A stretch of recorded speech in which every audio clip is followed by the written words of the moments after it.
여러분 안녕하십니까? 비어있어 보여도 속이 꽉 차있는 시사 깡통입니다.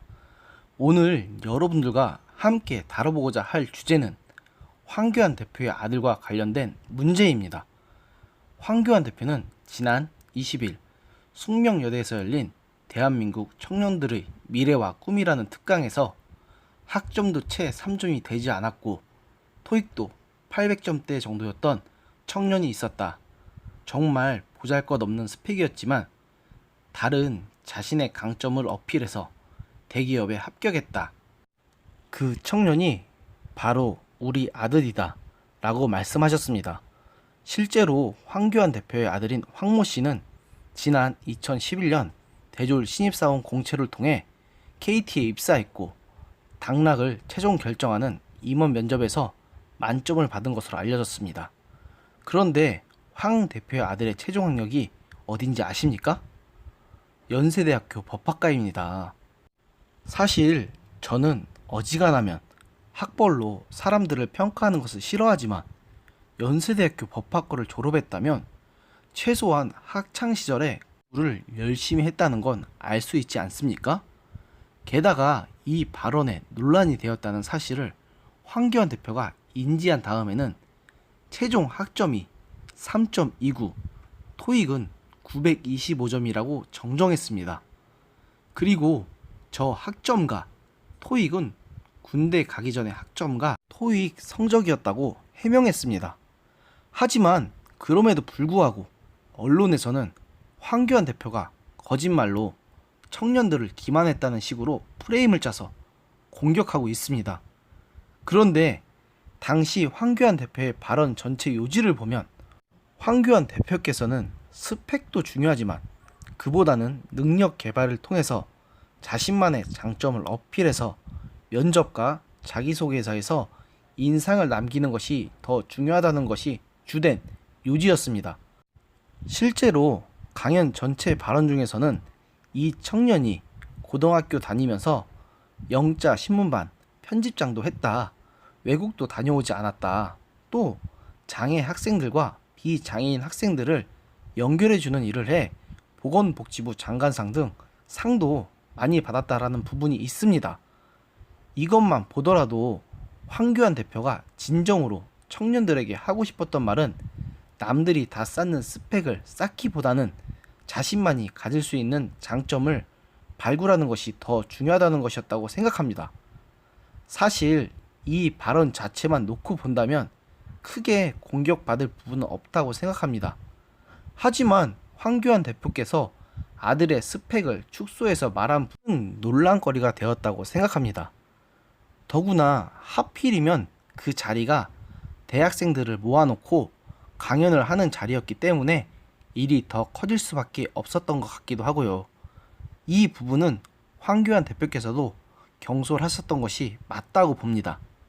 하지만 언론과 여야 사당에서는 저번 합작 논란과 외국인 노동자 임금 논란에 이어서 이번에도 여지없이 황교안이 거짓말로 청년들을 기만했다는 식의 공격을 가하고 있더군요.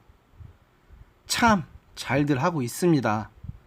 거기에 단순한 인신공격을 넘어서 황교안 대표의 아들 채용 과정에서도 특혜가 있었다는 것을 자인한 꼴이라면서 의혹을 제기하였던데 뭐 좋습니다. 사실 황교안 대표가 고검장까지 지낸 인사였다는 것을 생각하면 채용 과정에서 아버지의 후광이 아주 없었다고는 말을 못할 것 같긴 합니다.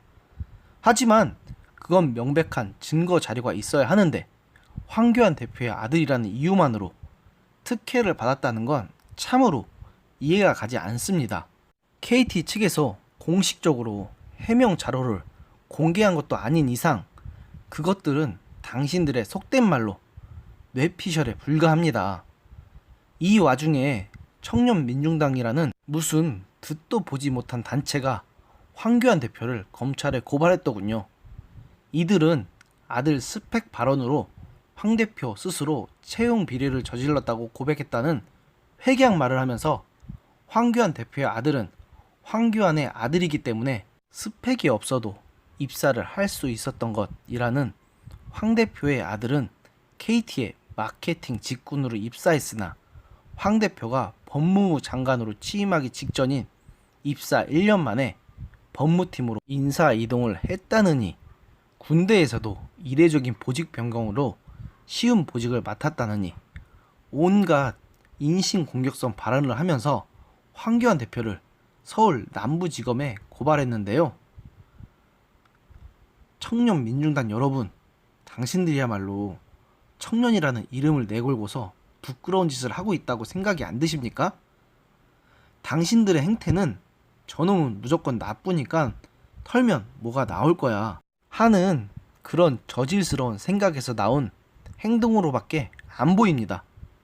그리고 저는 참으로 이해가 가지 않는 것 중에 하나가 황교안 대표 같은 자유한국당 인사들의 의혹에 대해서는 조그만 것까지 침소봉대하면서 의혹을 만드시는 분들이 문준용 씨에 대한 의혹에 대해서는 침묵하시는 건지 모르겠습니다. 사실 따지고 보면 문준용 씨야말로 제대로 취업 과정에서 특혜를 받다고 봐야 하지 않을까요? 문준용 씨가 귀걸이를 한 사진을 이력서에 붙여내고도 합격했다는 전설과도 같은 이야기는 아직도 유명하지 않습니까? 또 그 당시에 2명을 뽑는데 문준용 씨를 포함해서 딱 2명만 지원했다는 이야기도 잘 알려져 있고요.